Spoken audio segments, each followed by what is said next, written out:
Late 80s में मुंबई से development को बाहर ले जाने की नीड थी क्योंकि यह शहर ओवर पॉपुलेटेड होना शुरू हो गया था और इस शहर के लोड को कम करने की ज़रूरत थी। इसीलिए नवी मुंबई को बनाने का डिसीजन लिया गया और इसे डेवलप करने के लिए सरकार ने खाड़ी के दूसरे पार 12 नोड्स बनाए और हर नोड को गवर्नमेंट ने इंफ्रास्ट्रक्चर का इम्पेटस दिया और रैपिडली इन्हें डेवलप किया। जैसे सीबीडी बेलापुर को मिला एडमिनिस्ट्रेशन, घनसोली बना इंडस्ट्रियल हब, लेकिन इन सारे नोड्स की शुरुआत हुई वाशी से, जहां एक रोड ब्रिज, एक रेल ब्रिज और एक एपीएमसी मार्केट सरकार ने बनाई। और देखते ही देखते ये जो छोटे इंफ्रास्ट्रक्चर इम्पेटस दिए थे गवर्नमेंट ने, इन्होंने रास्ता खोल दिया एक उभरते हसलिंग बसलिंग शहर के लिए। आज नवी मुंबई इसके कारण 3 दशकों के भीतर एक ऐसा शहर बन गया है जो सालाना 40,000 करोड़ से ज़्यादा की इन्वेस्टमेंट्स अट्रैक्ट करता है और देश के one of the most valuable real estate markets में से एक है। इसका प्रोडक्ट ये निकला कि ये जो सारी नोड्स गवर्नमेंट ने प्लान की थी, ये हाईली डेवलप्ड है, हाई स्टैंडर्ड ऑफ लाइफस्टाइल लोगों को ये दिलवाती है और नवी मुंबई के प्रॉपर्टी रेट्स इस बात को बहुत ही ज़्यादा डायरेक्टली रिफ्लेक्ट करते हैं। लेकिन एक बात याद रखना ज़रूरी है, ये तब हुआ था जब भारत देश ये चीज़ें एफिशिएंटली करना नहीं जानता था, इकोनॉमी इतनी तेज़ नहीं थी। लेकिन आज वो परिस्थिति नहीं है। हम आज पहले से कई गुना ज़्यादा तेज़ी से चीज़ें डेवलप कर सकते हैं। और यहीं पर MTHL या Mumbai trans harbour link Atal Setu के ओपन होने के बाद में 2 बहुत ही ज़्यादा इंपॉर्टेंट चीज़ें हुई है। पहला ये कि नवी मुंबई का जो लास्ट नोड था उल्वे, ये अब एक्चुअल में जो मेन सिटी ऑफ मुंबई है उससे कनेक्ट हो गया है और जो काइंड ऑफ नवी मुंबई का ओरिजिनल प्लान था सारी नोड्स को डेवलप करने का, वो हो चुके हैं। और इसी के बाद गवर्नमेंट ने अनाउंस किया है कि अब इसके नीचे गवर्नमेंट तीसरा मुंबई शहर बनाएगी जो होगा मुंबई 3.2 इसके सदर्न भाग में। और मुंबई 3.2 नवी मुंबई से भी बेहतर लाइफस्टाइल देने वाला एक शहर बनेगा और इस पर अभी प्लान्स फाइनलाइज हो रहे हैं। और इसके कारण आज के नवी मुंबई का जो सदर्न हिस्सा है वो आने वाले समय में पूरे देश का one of the most important और बेस्ट टू लिव इन हिस्सा बनेगा। इंफ्रास्ट्रक्चर पॉलिसी ने जो रोल निभाया है नवी मुंबई को बदलने के लिए, उससे भी ज़्यादा बेहतर पॉलिसीज और सबसे इम्पोर्टेंटली उससे ज़्यादा फंडिंग के साथ में Mumbai 3.2 southern part of Navi Mumbai को डेवलप किया जाना है। और इसीलिए चाहे फिर वो इन्वेस्टमेंट हो या one of the best lifestyles, ये आने वाले समय में इस भाग के अंदर हमें बहुत ही ज़्यादा तेज़ी से डेवलप होते हुए नजर आएगी। और आज ये रीजन कुछ इस प्रकार नजर आता है। द्रोणागिरी एक ऐसा लोकेशन है जो आज परफेक्ट स्टेज पर है, जहां आपको फ्यूचर बेनिफिट्स के साथ आज के डेट में एक इनक्रेडिबल लाइफस्टाइल और फैसिलिटीज मिलती है। और वो कैसे, चलिए समझते हैं। सबसे पहले यहाँ की लोकेशन कनेक्टिविटी को समझते हैं।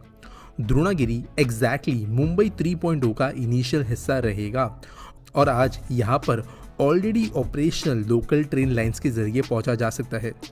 मुंबई से यहाँ पर MTHL अटल सेतु के जरिए कनेक्टिविटी भी नेक्स्ट लेवल पर है और रोड इंफ्रास्ट्रक्चर भी अमेजिंग है। आने वाले कई दशकों को ध्यान में रखते हुए इसे बनाया गया है। चाहे आप नवी मुंबई से आ रहे हो या मुंबई से, काफ़ी कम समय में यहाँ पे आप कनेक्ट कर सकते हो। पब्लिक ट्रांसपोर्ट हो या पर्सनल व्हीकल या इनफैक्ट वाटर टैक्सीज जैसे यूनिक माध्यम, हर तरीके का मीडियम यहाँ पर आज कनेक्टिविटी प्रोवाइड कराता है। और अगर शहर से बाहर भी जाना चाहो तो मुंबई पुणे एक्सप्रेसवे के साथ में बन रहे लिंक्स और फ्यूचर में यहाँ पर बनने वाली Mumbai Hyderabad high speed rail connectivity भी यहाँ से गुजरेगी। इसके बाद में जो एक बहुत इंपॉर्टेंट चीज़ द्रोणागिरी को यूनिक बनाती है वो है यहाँ पर मिलने वाली अपॉर्चुनिटीज़। देश का सबसे इम्पॉर्टेंट और बिजिएस्ट पोर्ट JNPT यहाँ पे ना सिर्फ ऑपरेशनल है बल्कि इसका एक्सपांशन चल रहा है और साथ साथ एक नया पोर्ट भी यहाँ पर बन रहा है। लॉजिस्टिक सेक्टर ऑलरेडी यहाँ पे बहुत विशाल है, लेकिन जो अलाइड इंडस्ट्रीज है उनकी प्रेजेंस भी मैसिव है। इसी के साथ साथ NAINA Navi Mumbai international airport influence notified area देश का one of the most important business district यहाँ पर बन रहा है। और ये कोई डिस्टेंट ड्रीम नहीं है जो आज सिर्फ पेपर पे है। यहाँ पे आज के डेट में कंपनीज इन्वेस्ट पैसा कर चुकी है, यूटिलिटीज रोड इंफ्रास्ट्रक्चर ऑलरेडी बनना शुरू हो गया है और रिलायंस यहाँ पर अपना खुद का एक स्पेशल इकोनॉमिक जोन डेवलप कर रही है जो वन ऑफ द लार्जेस्ट होगा। एजुकेशनल अपॉर्चुनिटीज के हिस्से से बात करिए तो यहाँ पर रिलायंस का अपना जियो इंस्टीट्यूट ऑलरेडी फंक्शनल है और एक बहुत बड़ा कैंपस यहाँ पे आगे एक्सपांड होते हुए बनेगा और कई सारे दूसरे स्कूल्स एंड कॉलेजेस भी विसिनिटी में है।